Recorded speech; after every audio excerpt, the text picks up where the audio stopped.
everyone. Thank you for joining us today for the webinar on COVID and the upcoming election. I'm Karina Garnis from the UNH Office of Alumni Relations, and I'm pleased to be joined today by UNH professors Dante, Scala, and Andrew Smith, leading experts on presidential primaries, polls, and elections. Dante Scala is a professor of political science and has taught at UNH since 2007. He has studied the New Hampshire presidential primary for 20 years. He is the author of 2 books on the presidential nomination process, as well as numerous articles and book chapters on campaigns and elections, political geography, and rural America. Andrew Smith has been the director of the UNH Survey Center since 1999 and is also professor of practice in political science in the UNH Department of Political Science. His teaching and research has focused on survey methodology, elections, and public policy, and has included work on methods for improving the accuracy of pre-election surveys. He regularly presents at academic conferences on public opinion and political science. I want to thank you both for being with us today to walk us through some of what we might expect to see in November. For those of you joining us, I invite you to enter any questions you may have into the Q&A box that you'll find at the bottom of your screen. All questions will be answered at the end of both presentations. And with that, I'll turn it over to our experts. Thank you very much. So this is Andy Smith, and I'm pleased to be here to talk about presidential elections. It seems like they disappeared recently because of all of the issues around the COVID virus, but the elections never seem to go away. So I wanted to talk a bit about some of the things that political scientists keep as rules of thumb about elections and see where we were pre-COVID and where we are now on a lot of these rules. So first of all, one of our big rules of thumb is if you have an incumbent president, they win. There have only been 5 times since in the 20th and 21st centuries where an incumbent president has lost. And in all of those times, it's either been because of bad economic times or a third party running. So you can see from this chart that most of the time incumbents win. I mentioned the divided parties. If you have a party that's divided, they tend to lose. So in 1912, Teddy Roosevelt ran again because he was disappointed with William Howard Taft's presidency, and Roosevelt's Progressive Party actually got more votes than Taft did in 1912, resulting in Democrat Woodrow Wilson winning. In 1968, the Democratic Party was split by George Wallace and the American Independent Party, and they ended up losing that election. In 1980, the Democratic Party wasn't really split, but Ted Kennedy mounted a fairly significant challenge against Jimmy Carter during the primaries camp of 1980, which weakened Carter further, including the bad economy. And in 1992, George H.W. Bush was faced both by Pat Buchanan in the primaries, Ross Perot in the general election, who got 19 percentage points, and a weak economy in 1992, or a perceived weak economy in 1992. So the perception that the party is divided also is something that is a big thing that we look at as political scientists. As I mentioned, it's the economy. So this would have been a sign that Democrats might have had up prior to COVID. It's the economy, stupid, and the second Democrat is saying that slogan isn't going to work this time.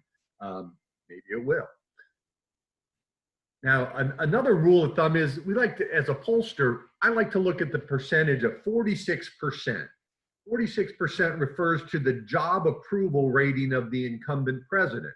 If it's above 46%, you win.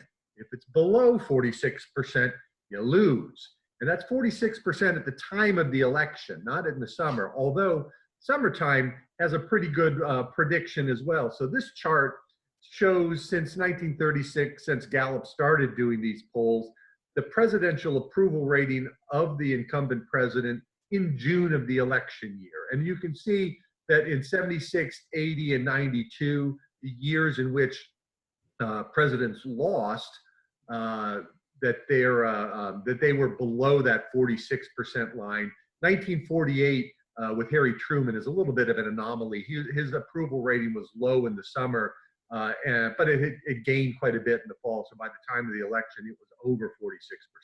So Donald Trump he's in kind of dangerous territory right now, or he was. He is right now in June of this year. He's just underneath that line. So let's talk about before COVID. Looking at these things, what was the state of the race? Well, first off, Trump had a really good chance of winning re-election. The economy was strong. You had solid growth, not record growth, but solid economic growth. But you did have record low unemployment. And the economic models that economists use to predict elections were pretty much all showing a Trump win. Ray Fair, who's at Yale University, as one of the oldest models, he was showing that Trump would have about a 4 percentage point plurality over the Democratic candidate. Oxford Economics, which is another organization that predicted this, had a similar result. They had Trump at plus 5%. And Moody's business publication had Trump winning between 289 and 351 electoral votes. Now, it's interesting that all these models kind of hedge their bets a bit. What Ray Fair said was that if there's a recession in 2020, then the Democrats have a better chance of winning. It would take a dip of 5% in real per capita GDP for the Democrats to gain an edge. Well, I think we've seen that.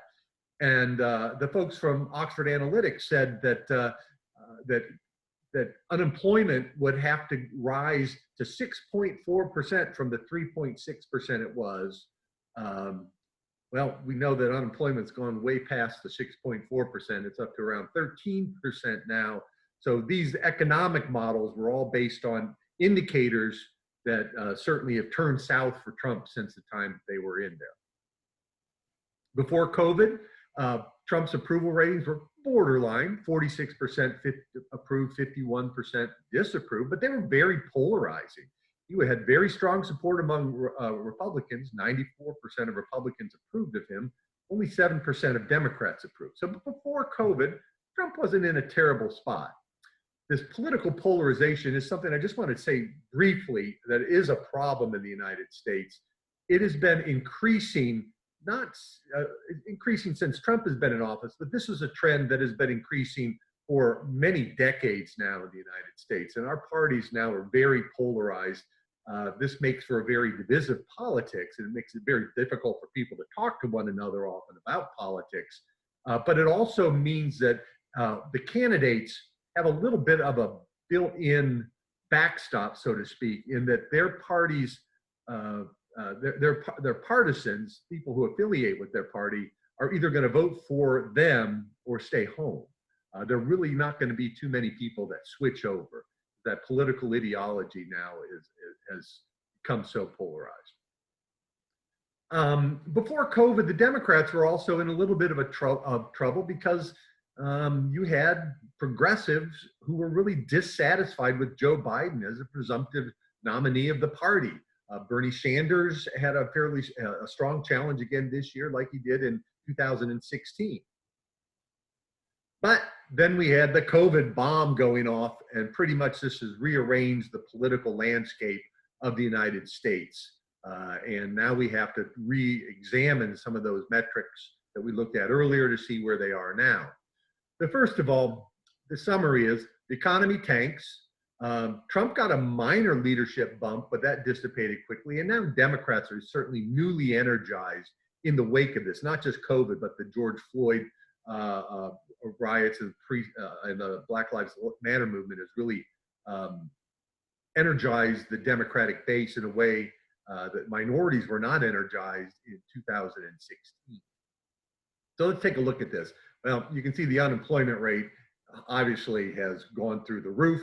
It dipped a little bit in May. It'll probably dip some more in June. The question is whether or not this will drop back to pre-COVID numbers anytime close to the election. I'd say it's probably pretty hard for that to be seen. So unemployment's certainly going to be higher than it was pre-COVID. National polling also reflects this. You can see in the circle that little bit of a bump that Trump got, but his numbers, which were never very good are still not very good. His approval rating is just not where you'd want to be. He might be able to bump it up there by the time the election comes around, but he's got a ways to go in a polarized political environment. The Democrats have gotten around to settling for Joe Biden. They may not like him. He may not be their ideal candidate, but he is the candidate that they've got. He's the horse they're running with. And Biden has now not had to be out there campaigning. And let me step back a bit just to make everybody aware, recall that even though it's an election year, most voters aren't paying that much attention to the election yet. They really won't get around to paying that much attention to the election until after Labor Day. But we're in this kind of a doldrum period in the election, and Biden is trying to keep out of sight, let Donald Trump campaign on his own, whether that's for better or worse for the Trump campaign. So here's now the consensus model from 270 to win of about what the electoral vote would look like now. So this is as of June 21st today. The model is predicting 248 electoral votes for Democrats, 204 for Republicans, 86 that are still up for grabs. Nobody's over the 270 number that's needed to win, but it's certainly a lot easier for Democrats to make that number than it is for Republicans right now. So it's going to be a challenge for Donald Trump to pull off a re-election where we stand right now. And if you really want to get a sense of what people think, this is the predicted betting markets on the election. Now you can make more money off of Donald Trump, a bet on Donald Trump if he wins, but the markets seem to think that Joe Biden is the winner right now. So can Trump still win this? I'd say yes, but his odds are dwindling. The party is not really united behind him now as it was a few months ago. You're seeing the releases of people like a John Bolton coming out. All of these little drips, I think, will hurt Trump somewhat, and he just doesn't have a lot of margin of error. The campaign really hasn't started yet, as I mentioned. The economy is rebounding as states reopen, but it's not back to the pre-COVID numbers. For the most part, Republicans haven't abandoned Trump, but if it starts to look like he doesn't have a chance, you may see them abandoning him. Biden is still a weak candidate. He's certainly not going to be a Barack Obama or even a John Kerry as a candidate to run against Trump. And then finally, will there be a backlash from the Black Lives Matter movement? I don't think we've seen enough about that yet.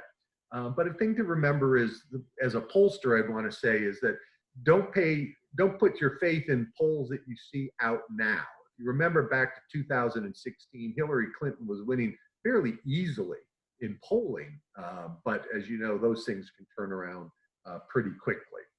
So to summarize, what do you do with political scientists and our political science model? Well, I'd say right now, our models are kind of cracked. Our crystal ball isn't looking so good because we've never been in this kind of environment before. I think we're going to have to wait to the fall, to the traditional election season after Labor Day, to really get a sense of where this election is likely to head. But I think that as of now, I would say that Biden has a better chance of winning, but I certainly wouldn't bet all of my money on that one. Maybe a hedge bet. So thank you very much. If you could hold your questions till the end, I'm going to turn this over to Dante Scala, who's going to present some other things for us. So take it away. Let me release my control. Thanks, Andy. So Andy gave you the overview of, from a public opinion standpoint of where the 2020 election stands right now. And I'm going to talk more about the mechanics of the election.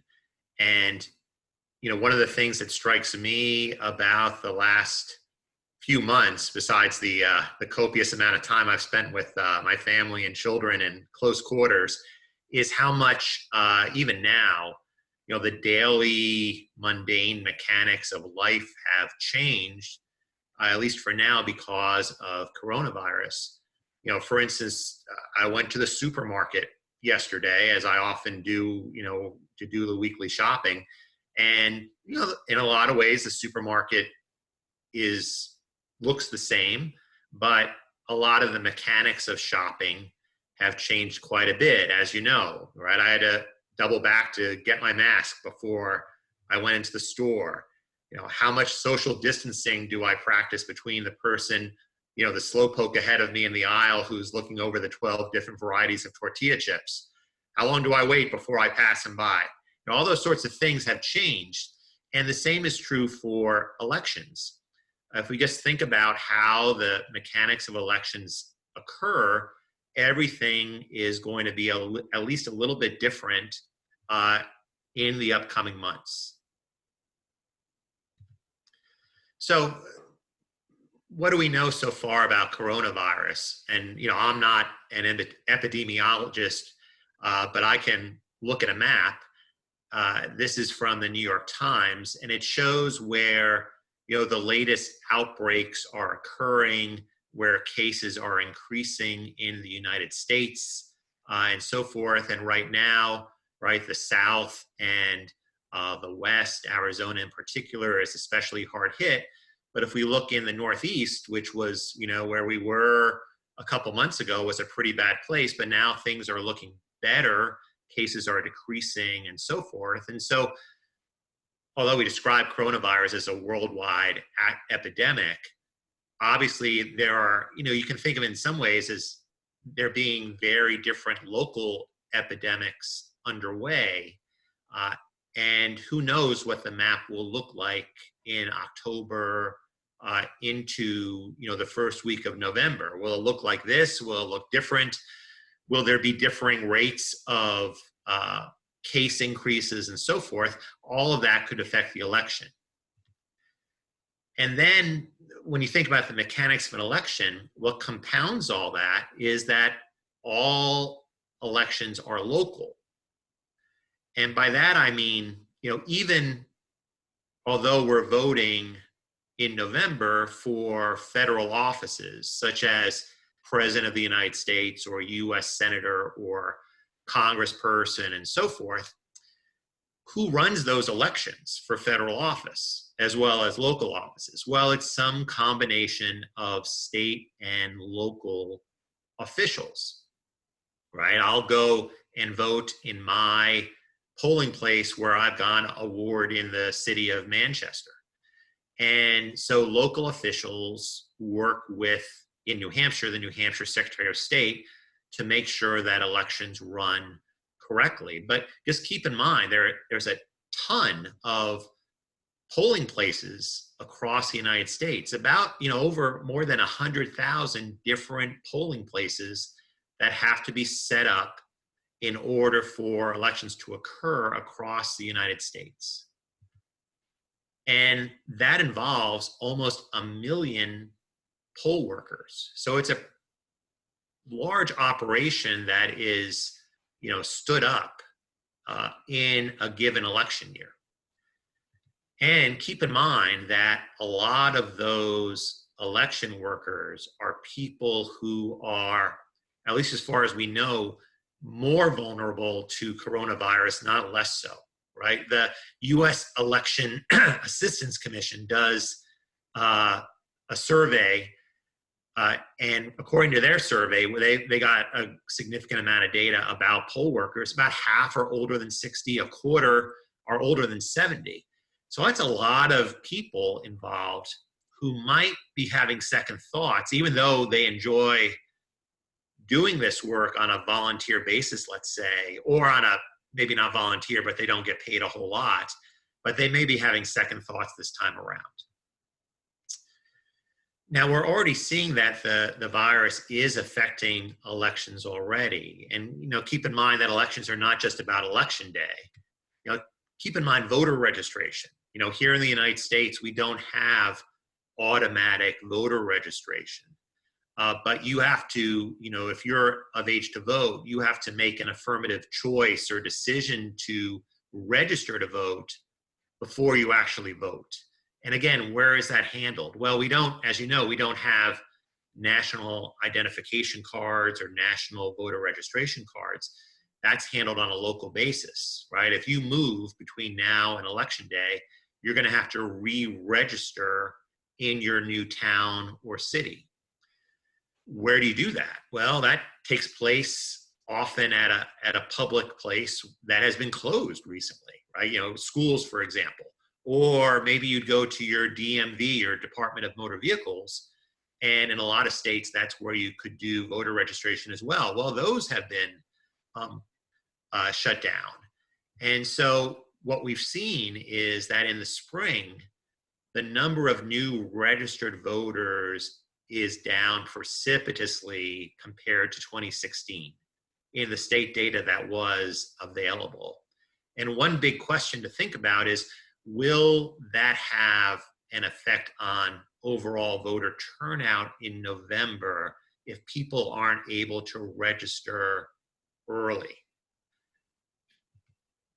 Another thing that's already been affected is ballot initiatives. And these are the sorts of things that are examples of direct democracy in the United States. So, you know, for instance, at the bottom of your ballot, you might see, after you've voted for various officials for election or re-election, at the bottom of your ballot, there might be some sort of long question, which you're asked to register, you know, yay or nay. Well, that's an example of a ballot initiative where people work to put that question on the ballot for you directly to chime in on, rather than electing an official to vote on it. Now, to get something on a ballot, that involves collecting thousands of signatures. And where can you collect lots of signatures? Well, usually at large public gatherings. You know, you might have people with tables outside of supermarkets, or perhaps outside of a concert or a sporting event, collecting your signatures. Or people might go door to door to collect those signatures. And I don't know about you, but I've been a lot more hesitant about opening my door to people who knock on it over the last few months, right? I take a look outside. Are they wearing a mask? Are they keeping social distance, and so forth? All of that puts barriers in the traditional way of collecting election data or election signatures in order to get those initiatives on the ballot. So I think the result already is that there's probably going to be far fewer measures on ballots this coming November across the various states that consider initiatives and put things forward for voter referenda. A lot of these groups are probably going to say, you know what, I think we're going to wait before we go to the time and expense of doing this. We're going to wait until 2022, when all of this is hopefully cleared away. Election day itself. Now, this is a picture from the Georgia primaries that were held recently, where there were a lot of complaints about fewer polling places being open. There were problems with voting machines, and the result was that in some parts of Georgia, there were very, very long lines to vote, where voters were waiting for hours just to cast a vote. And one possibility for election day is that if you want to vote in person, depending on where you live, let's say if you live in a city or a small town, there might be more or fewer voting places than there typically are, because perhaps the typical machinery of elections has just been overwhelmed by the fact that, you know, poll workers decided to stay home and election officials didn't have people to be there, so they couldn't open the polling place. So in a lot of places, there could be uneven amounts of time in order to just participate. So the solution to that we're coming to a consensus on, is that as many people should try to vote by mail as possible. Now, what does that mean? Well, right now, in the last couple of elections in the United States, about 1 out of every 4 voters actually votes by mail rather than, say, in person. Now, that includes absentee ballots. And an absentee ballot would be, you know, I'm going to be out of town on election day, so I'm going to request a ballot ahead of time. I fill it out, I sign it, I send it back to my city or town. Right now in the United States, 5 states hold all their elections entirely by mail. That includes Colorado, Hawaii, Oregon, Washington, and Utah. So they do everything by mail, nothing in person. 29 other states, as well as the District of Columbia, allow what's known as no excuse absentee voting. So you don't need a specific excuse or reason, such as I'm going to be out of town, I can't vote that day in person. You can just request your absentee ballot without providing a reason, and most states will provide you with an absentee ballot. But again, you have to, even with no excuse, you have to request the ballot. You can't, they're not necessarily just going to send you a ballot without asking for it. Now, President Trump is not a fan of vote by mail, and he's made a lot of unfounded charges from his Twitter account about how vote by mail will work or won't work, and how it will promote voter fraud and so forth and so on. An important thing to keep in mind is that voting by mail is quite secure. Why? Well, one important reason is that voting by mail, an absentee ballot, let's say, is a paper ballot. And if you have a paper ballot, you also have a paper trail. And that's very important. I would personally be much more concerned if I were voting in an area that just had electronic voting without that paper trail. If you have a paper ballot, you do have proof of what's occurred, and that's important. Second, there's also signature verification.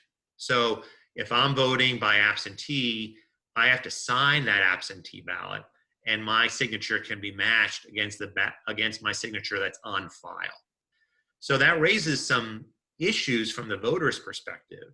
That is that absentee ballot voting is more complicated than if I show up and vote in person. It's pretty simple and straightforward. If I make a mistake on my ballot in person, I can request another ballot in person. That's all more difficult if we're all voting absentee. But there is that verification.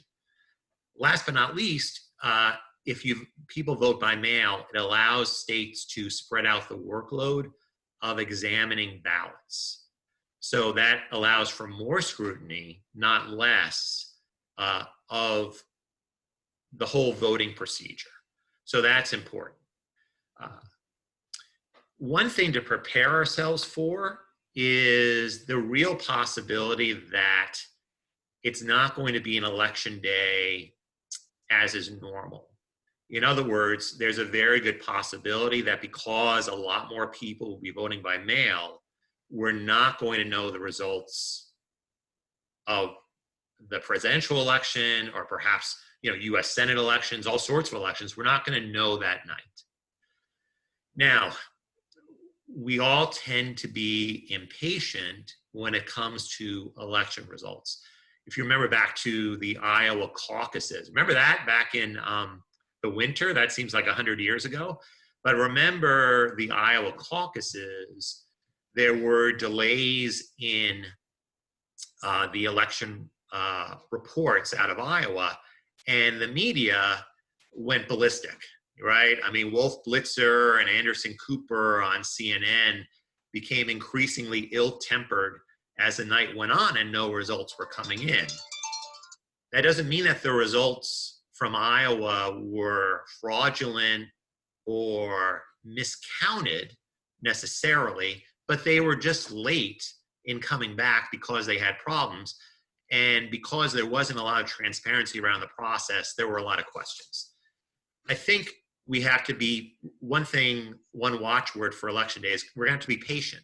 Why? Because if many people vote by mail, many more than normal, and if many people vote by mail late in the process, closer to election day, that means all of that is going to take time to count.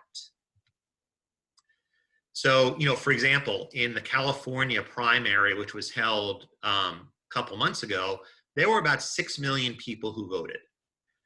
3 million of them had their votes counted on election night. 2.8 million didn't vote, weren't voting in person, and their votes took several more weeks to count. Okay, so we should be thinking more in terms of a week or even weeks to count up votes, not necessarily election night. Okay, it's also possible that one candidate might be leading on election night, but another might ultimately win.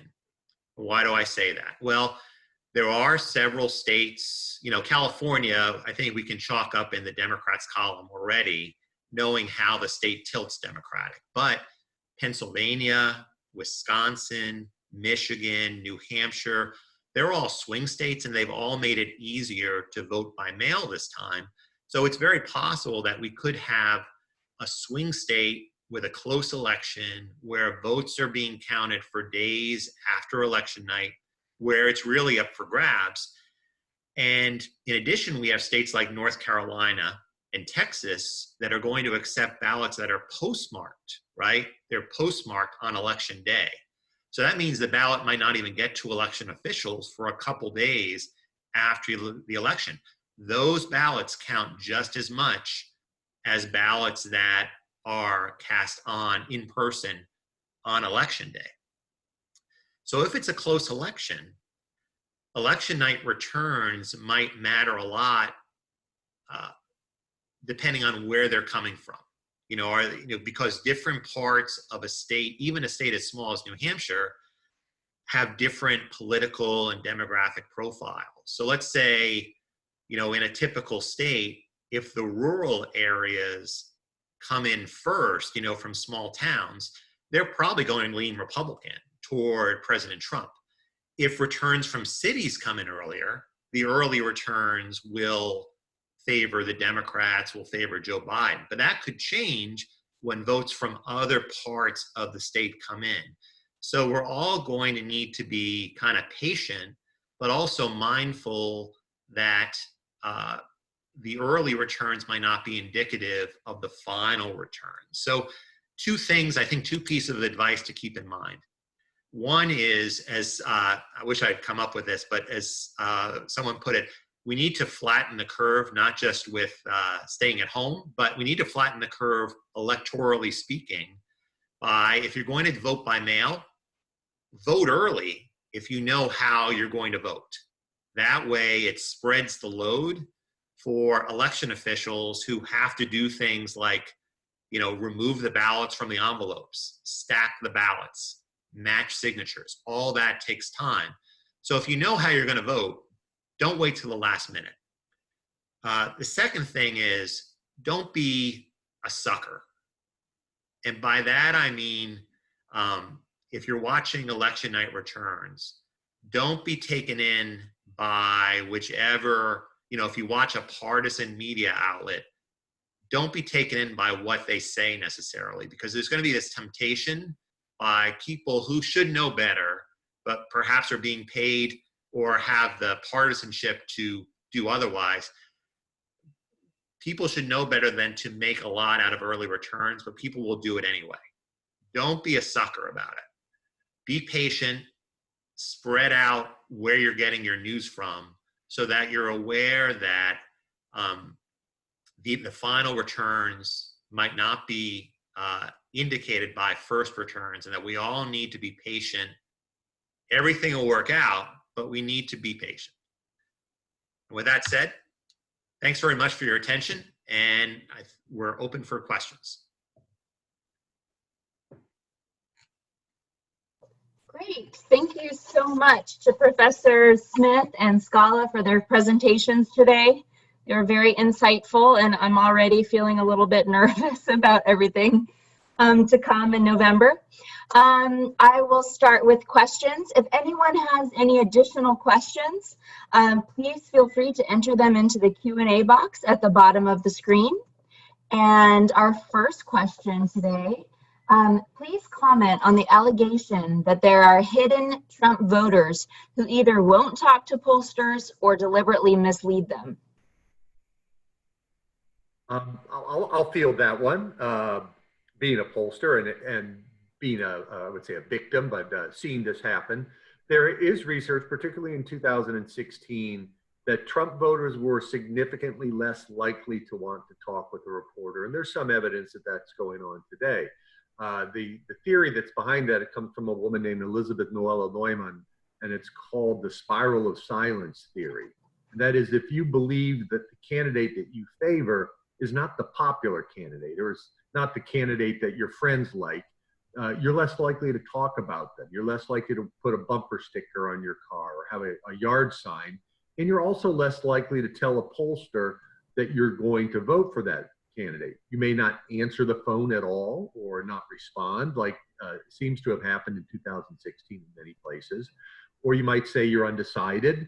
So there very much is likely to be somewhat of an anti-Trump vote, particularly if people watch television media, because the media coverage, with the exception, say, of Fox News, the media coverage of Trump is overwhelmingly negative, and that can feed that spiral of silence. Andy, do you think of that as I tend to think, I agree, right, that we tend to see people, in polls, people have different rates of response, right, depending on whether they're feeling energized about their candidate or not. I tend to think of that as a marginal thing, not as a big factor. Do you agree? I would say it's marginal, but it's certainly enough that in a close race, it could make the difference.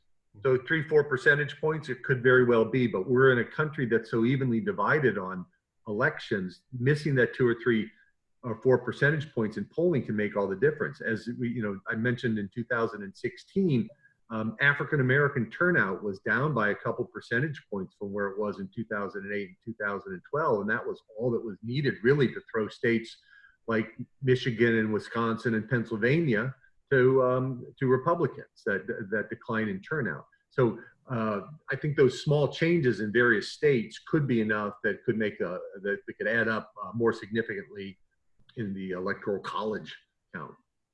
And that's a good reminder that one thing for us to keep in mind, of course, is that I was thinking about Andy's number of 46% in terms of job approval. I think also thinking about that's also a good marker for what percentage of the vote, the national popular vote, that President Trump might need in order to win the election. Because I'm sure our audience knows this, right? But the winner of the national popular vote, of course, isn't the next president necessarily.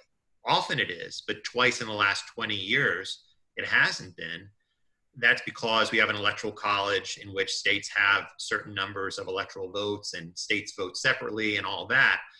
Now, what we saw in 2016 is that Trump lost the national popular vote, but won the electoral college because their Republicans have an advantage in the electoral college, because one way to put it is their votes are allocated more effectively across given states. And so they have, for example, California is likely to run up a big Democratic voter margin on election night, but a lot of those votes in the electoral college are wasted because candidates just have to win a state by one vote. They don't need to win by millions of votes. So keep in mind that even though Trump's not looking great now, he doesn't have to get 50% of the vote to win the electoral college. It could just be 46, 47%. That might be enough for him to basically pull the same trick twice, which is lose the national popular vote, but win the electoral college.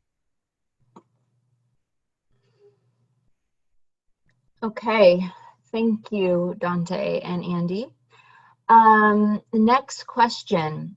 Hi, I just want to ask you to clarify. Absentee ballots must be received by 5 p.m. on election day. And this is from a resident of New Hampshire. Ballots received after will not count. That is very important for everyone to know. They must make sure their ballots arrive on election day. Okay. Any comments on that from either of you? I think my comment on that is check with your state because state laws vary on this pretty widely. So make sure that you are checking with your state to see how your ballot will count, whether or not it's coming from overseas. Because I think in New Hampshire you can have a ballot that's posted on election day if you're coming from overseas. Say you're somebody stationed overseas, but I'm not positive about that. I know that is the case in some states, and you better check what it is in your state. Yeah, what applies in New Hampshire, this gets back to an earlier point, what applies in New Hampshire doesn't necessarily apply in Massachusetts, Maine, Connecticut. Rules vary. I mean, this all goes to show how much we have this federal system. That means that states can make up their own rules, and they don't have to follow a uniform set of regulations. So what applies in one state might not apply in another state. Some states, all you have to do is postmark by election day. So that means that in that case, the vote could arrive 2 or 3 days later. It's just as legitimate as an absentee ballot that is cast, say, back on October 1st. So as I echo Andy, be an informed voter. Make sure if you request an absentee ballot, do it early and read the rules and make sure. And if you know how you're going to vote, make sure you don't leave it sitting around for weeks and weeks, but just cast it and then know that you're all set. Okay, good advice. Next question. I live in Georgia and voted by mail in our primary. It took a while to receive my ballot. Was told a third-party vendor was handling this. I did get to vote, but many Georgians never received their mail-in ballots, and when they went to submit a provisional ballot, polling stations had run out of provisionals. What recourse does a voter have? Varies by state. Once again, every state's going to have its own rules on how these things work. But I think Dante's point, vote early. I won't say vote early and often, but vote early anyhow, and make sure if you do vote early, then you're not likely to have these problems. But this issue this year is really different. So if you think of Georgia, to print the number of ballots and mail out the number of ballots that would have been requested was not something that they would have anticipated a year before. So they just didn't have the people to be able to do those sorts of things. So for them to organize the printing and mailing and distributing all of those ballots took some time, and obviously they had to get an outside vendor. And even for an outside vendor that professionally does this, that's a big challenge. And secondly, in Georgia, they didn't have enough people to man all the polling places they had, and they reduced the number of polling places. So you ran into a lot of the problems that you had getting that provisional ballot. And you had people that were experienced poll workers that might have been older, who've been through these games before, didn't show up. They were worried about getting sick, so they stayed home. So you had a lot of people that really were inexperienced at polling places that just didn't know what to do. So there was a perfect storm of problems that happened in Georgia, and many of those same things could happen in November. And that emphasizes the need for election officials to plan for contingencies, perhaps in a way they never have before. And that's what happened in Georgia. Put on top of all the problems Andy mentioned, there were also problems with they were putting in some new voting machines, which didn't work well. And so there's all sorts of potential contingencies. Like, what if we run out of ballots, right? And then, would you allow someone to write their choice on a piece of paper if they ran out of an official ballot? I mean, if that was the only alternative, right? So there are all sorts of things that came up where people had to wait long time and so forth. And so that's why there's a lot of concern right now, not just about interpreting the results, but just allowing everyone to vote. Because we know that even if there's a lot of vote by mail, a lot of people are going to show up in person. Is it a fair election if, I have to wait 4 hours to vote and my neighbor in the town next door voted in 5 minutes, right? A lot of people can't election day is not a national holiday. people can't take necessarily half a day or a whole day off to go and vote. So there are all sorts of difficulties that, it's past time now for election officials to be thinking about this sort of thing, both in New Hampshire and elsewhere. Okay, thank you. Next question, is it absolutely certain all states will be voting by mail? All states will have some sort of mail voting, and it's just going to vary from state to state. Some states, as Dante mentioned, have voted completely by mail for a while. Oregon's been doing it for several decades. But other states like New Hampshire has historically been reticent about even giving out absentee ballots. You had to aver that you had to swear that you would be out of town or that you would be too ill to vote. Just being inconvenient wasn't a good enough excuse. So all of these things vary from state to state. There will be some sort of mail voting in every state, but it's not going to be consistent. Right. We are not going to have a national vote by mail election, right? Not everyone, you don't sit home and wait for your ballot to show up unless, you live in one of those vote by mail states like Oregon, where you're used to voting by mail by now. In most states, even if it's no excuse absentee voting, and New Hampshire is going to basically have that this time around, right? The Secretary of State has said basically if you say, I don't want to vote in person because of the coronavirus, he's going to count that as a quote unquote disability, which seems like it's stretching it a bit. But nonetheless, he's trying to do the practical thing, which will allow people to vote without fear, which I think is good. But even in that scenario where there's no excuse absentee voting, you still have to go about the business of requesting that ballot. So bear in mind that vote by mail doesn't necessarily mean that the state's going to take care of getting the ballot to you. You may have to take it upon yourself, most likely, to request that ballot. Okay. In regards to absentee ballots, if there is a mistake that is found by the person reviewing it, will they send us a notification to redo it, or will it not get counted? You want to say it? Myself, it varies state by state, the rules on that. It depends, right? It depends, and that's the other. It depends, and that's another part of that's the downside to voting by mail or absentee voting.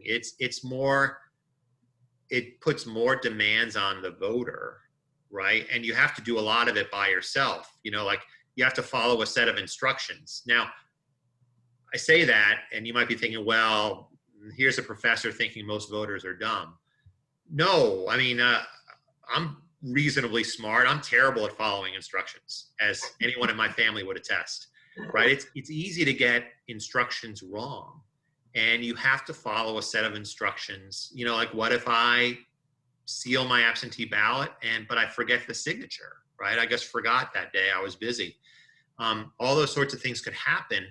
Now, whether you get to redo, it really depends on the state and what kind of procedures they have in place. So one, follow instructions, but two, know what your rights are in terms of being able to redo that ballot. But that take some time to fill it out correctly the first time. Good advice. What's your comfort level with the polls today versus the 2016 polls? Are Biden's leads in various states just within the margin of error? Yes, and in many of the battleground states, he's within the margin of error. And I think that's one of the misleading things about statistics that people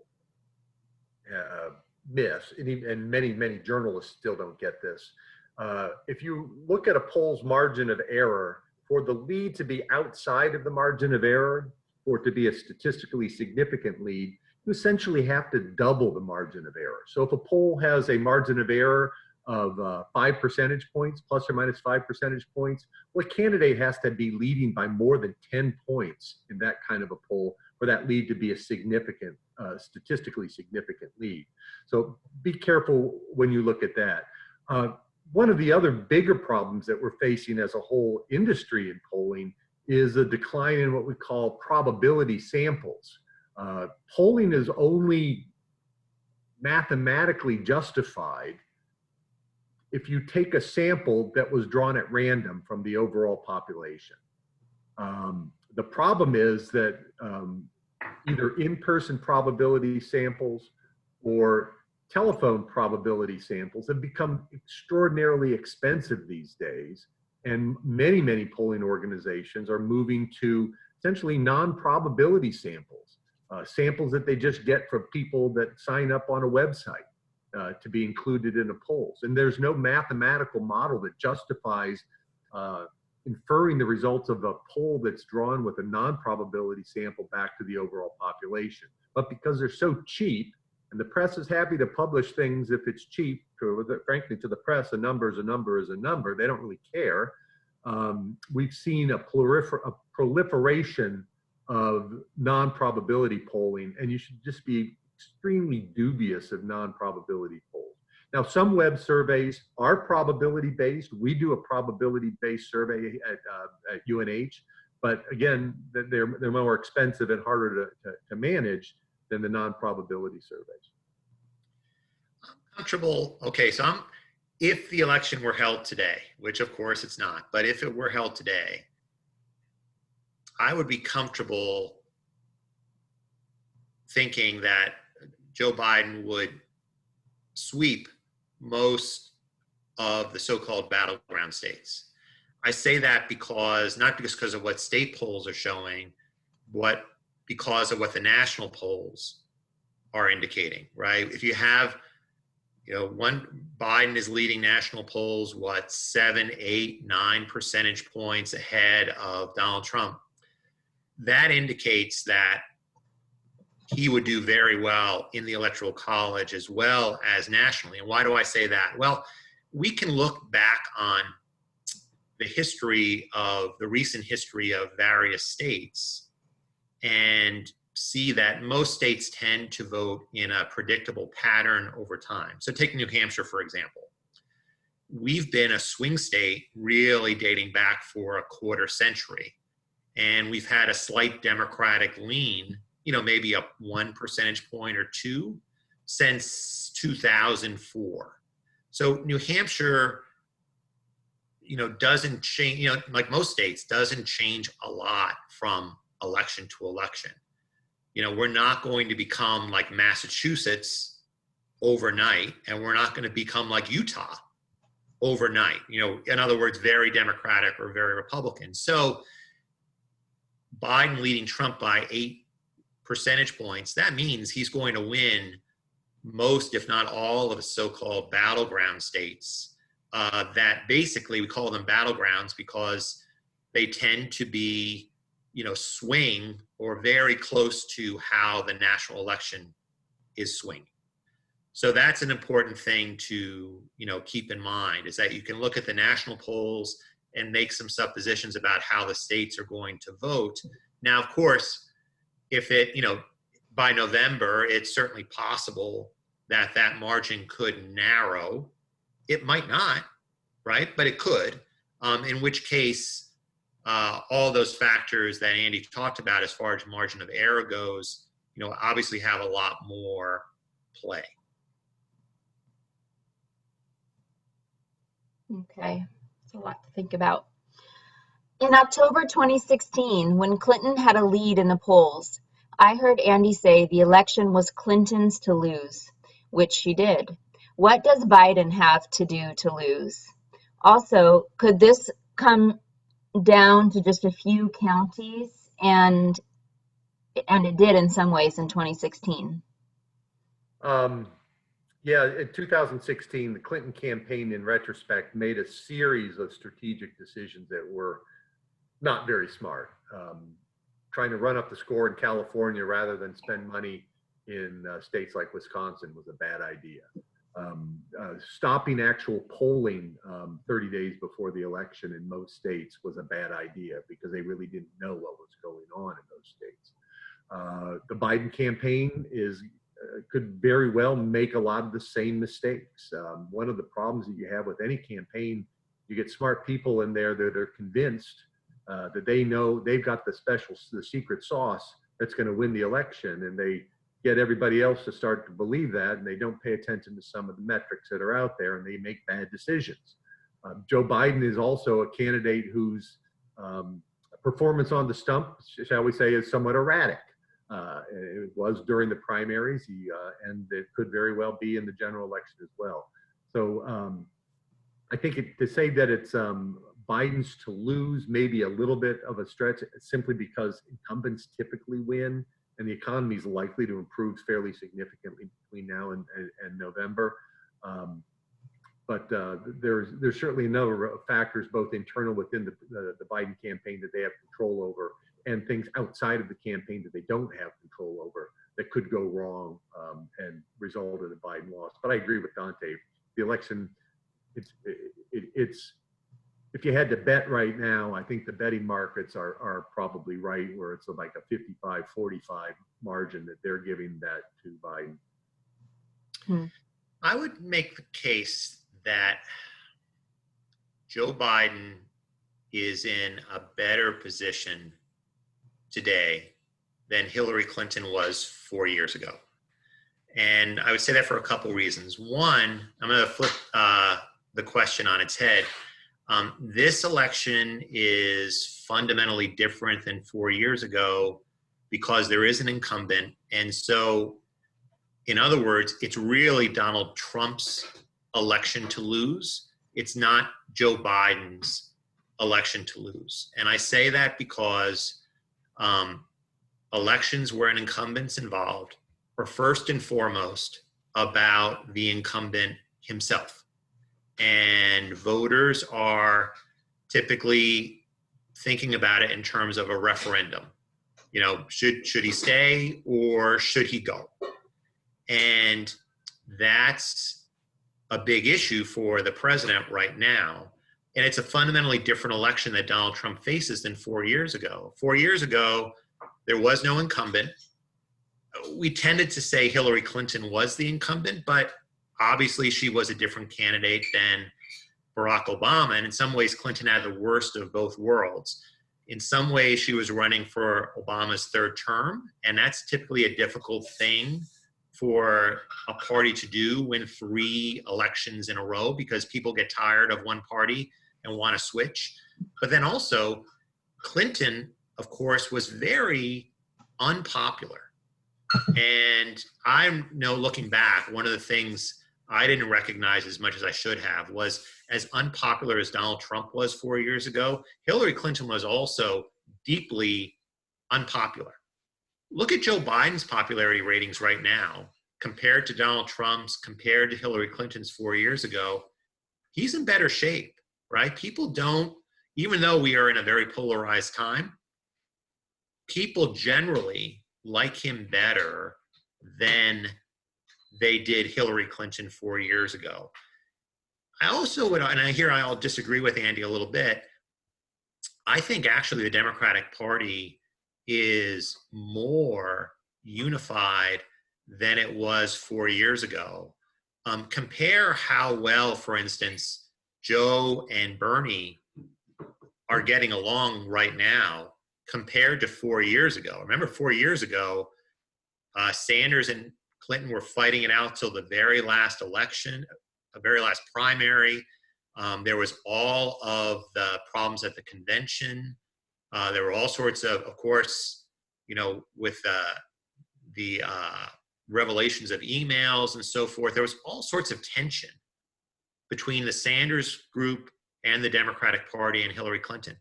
Right now, Biden is doing a good job, I would say, of bringing those people into the camp, and Sanders is playing along with that. Now, we'll see how the rest, you know, obviously the vice presidential selection will be important, but I would say Biden, you know, yeah, he's sitting at home mostly, but I think he's underrated a little bit in terms of how well he's bringing people together. And also, the very fact that Biden is, for all intents and purposes, what we might describe as a generic Democrat, right? There's no sharp edges about Joe Biden. He's a very kind of comfortable figure right now. And again, all that puts the burden back on Donald Trump. How do you win an election that's very different than the one you had 4 years ago? Because 4 years ago, Donald Trump was a bit of a blank slate, even though he was a well-known figure. When it came to being president, I think a lot of people said, oh, I can't vote for Hillary. I'm going to try Donald Trump. Well, now what's different is we've all had 4 years of trying out Donald Trump. And now we know, right, how he's going to be, how he has been, and how he's going to be. And we can judge better what 4 more years of Trump would look like. So that's a very different scenario than we had 4 years ago. No, I agree with Dante about that it is more Trump's campaign to lose, Trump's election to lose. And I think one of the points that neither of us talked about is that even though Trump was vastly outspent in 2016, as an incumbent presidents typically are able to outraise their opponents. And this last, now we see that in the last month, Joe Biden outraised Trump. That's, I think, a fairly significant indicator. It's going to be a weird election because with COVID going on, a lot of the traditional sort of campaigning that was done, the face-to-face campaign, isn't going to happen.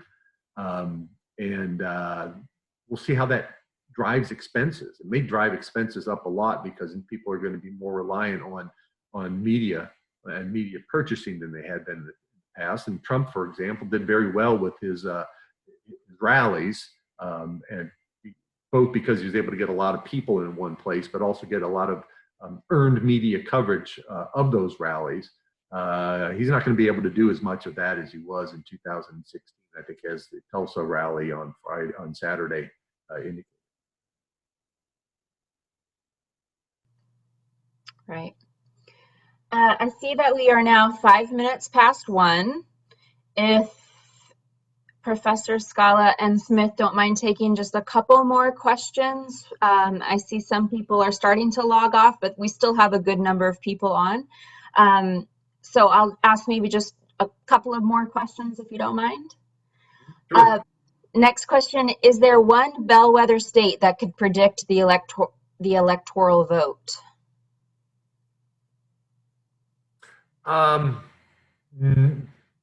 I'd say probably no.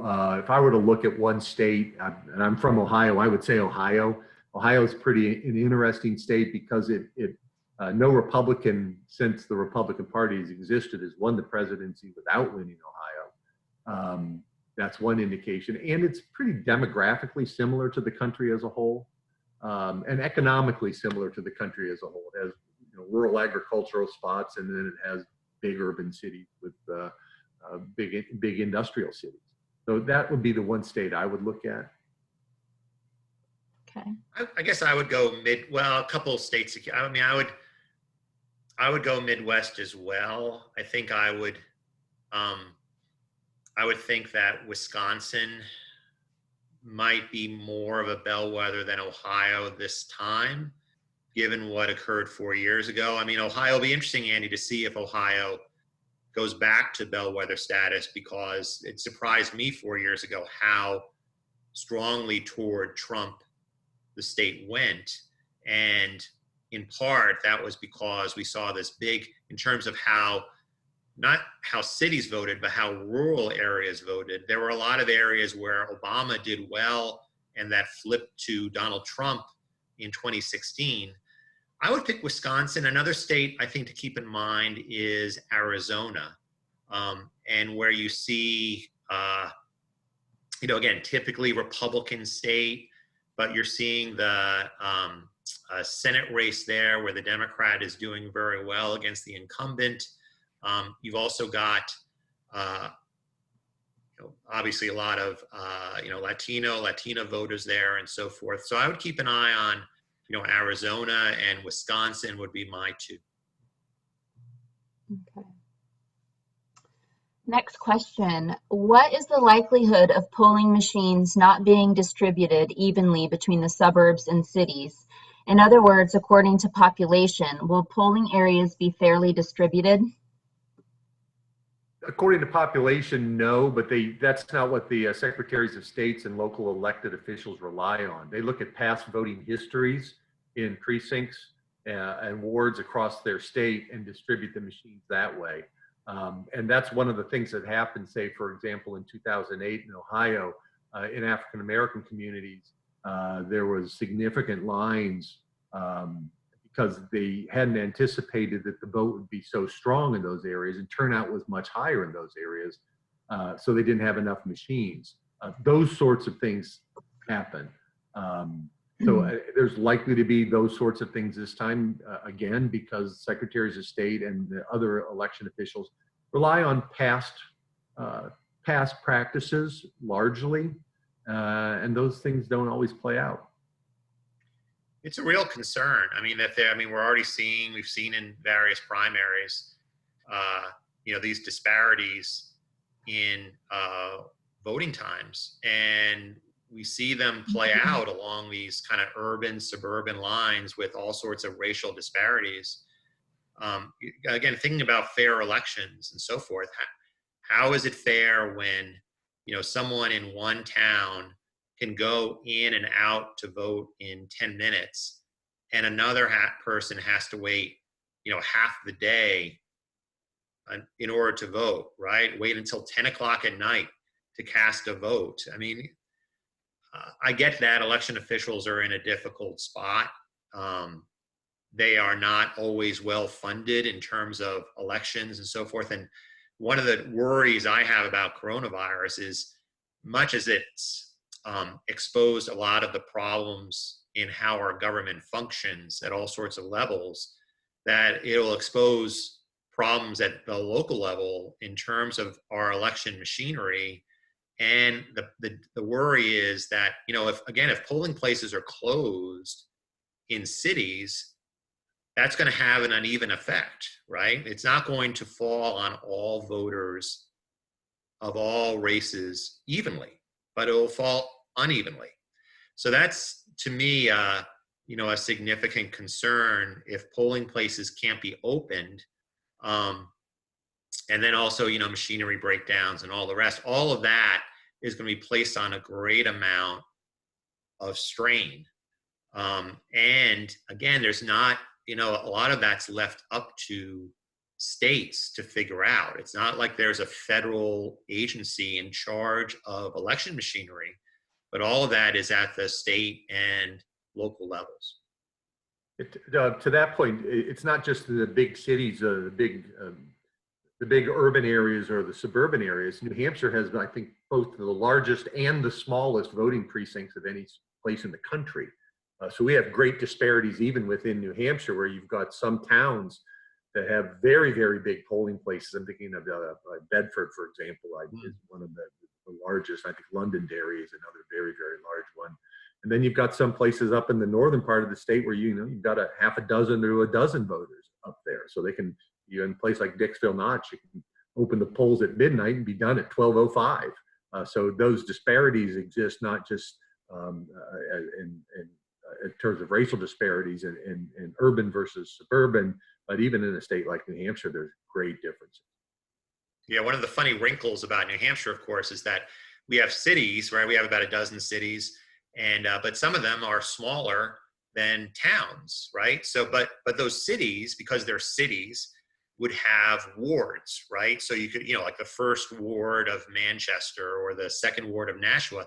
That means there would be multiple polling places in a small city, whereas in, as Andy mentioned, like a large town, like take Bedford, New Hampshire, or Merrimack, New Hampshire, you might have more votes out of that town than you do in a city, but people might have to wait a long time because there aren't multiple polling places available the way there would be in a city, simply because one's a town and the other's a city. One more reason to vote absentee.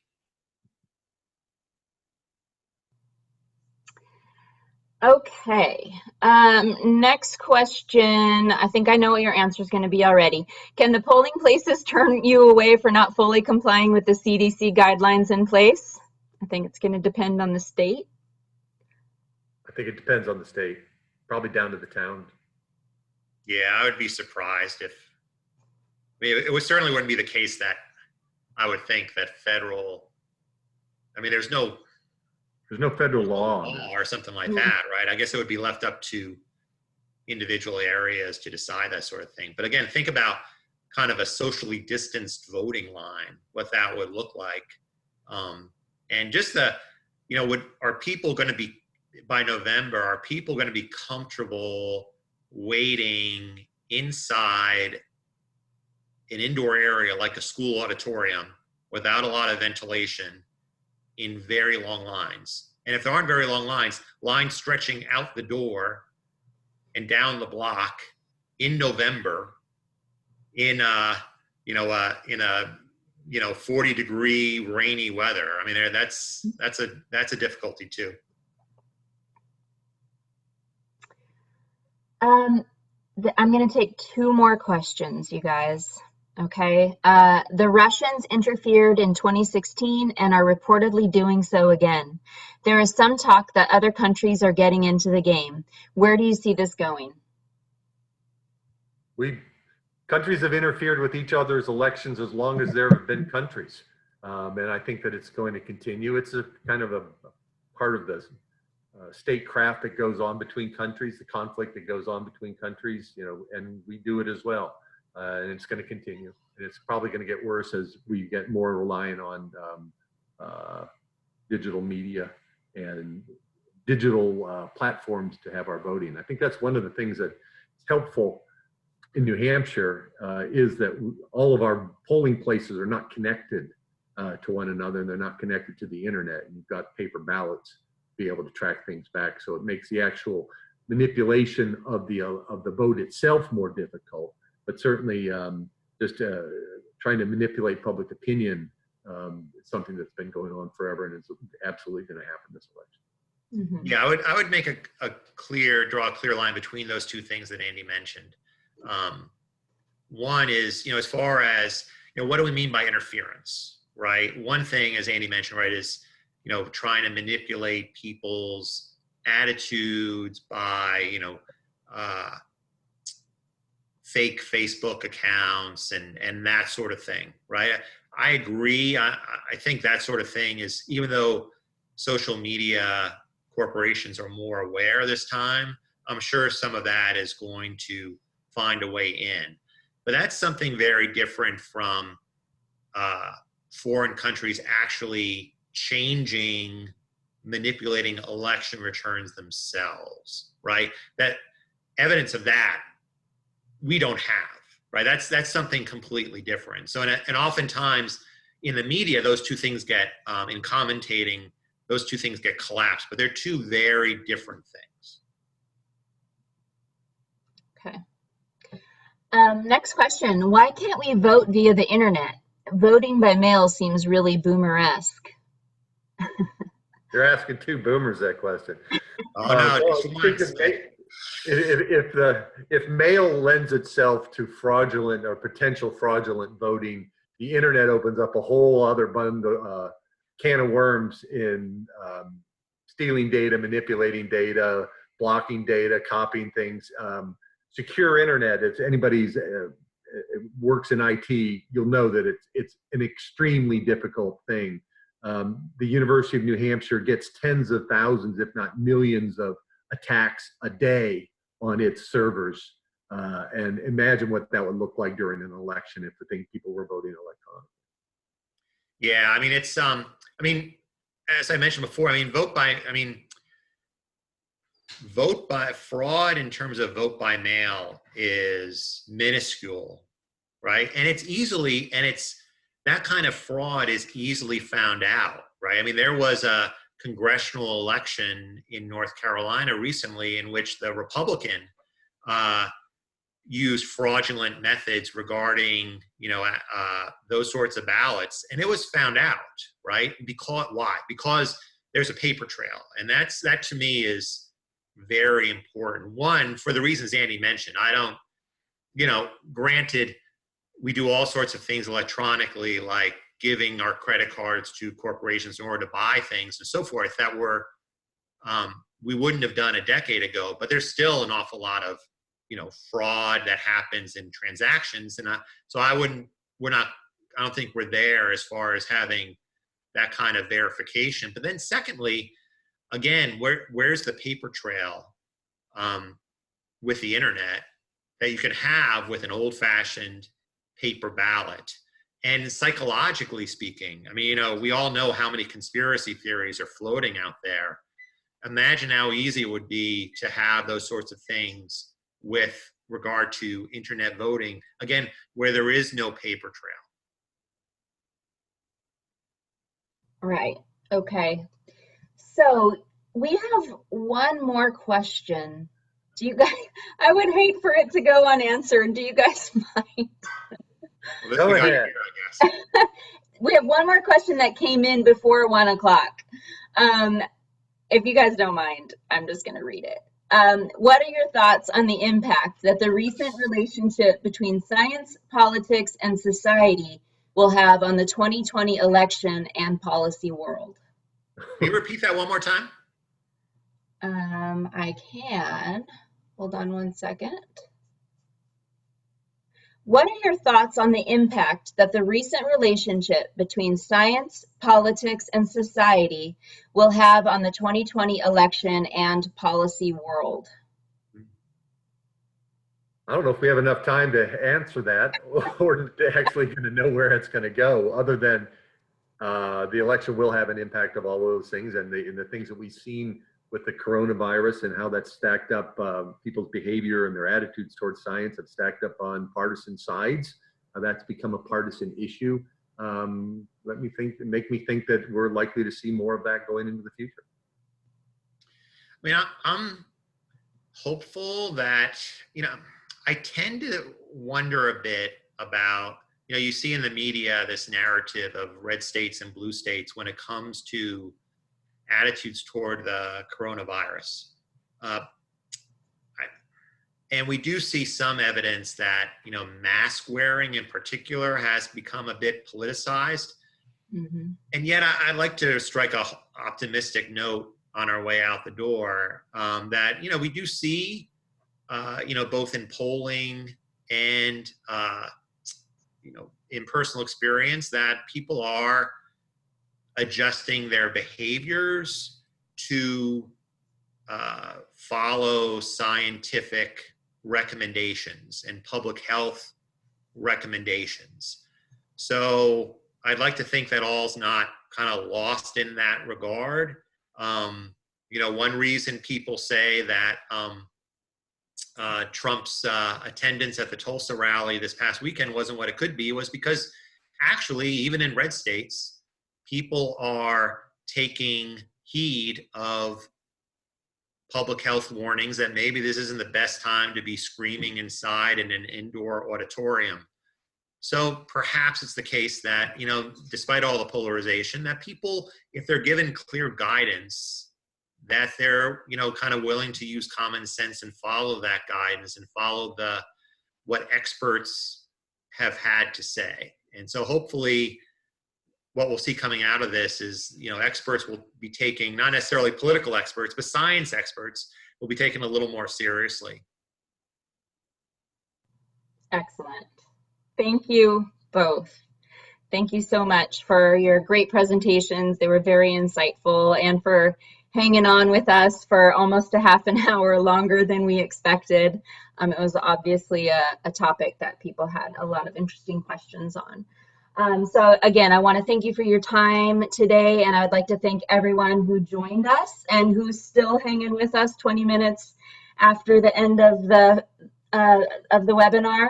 I will be sending out a follow-up email with links to all of our upcoming webinars, and it will also include the recording of this webinar that you could share with friends and family. So again, I'd like to thank everyone for being with us today, and with that, I will sign off.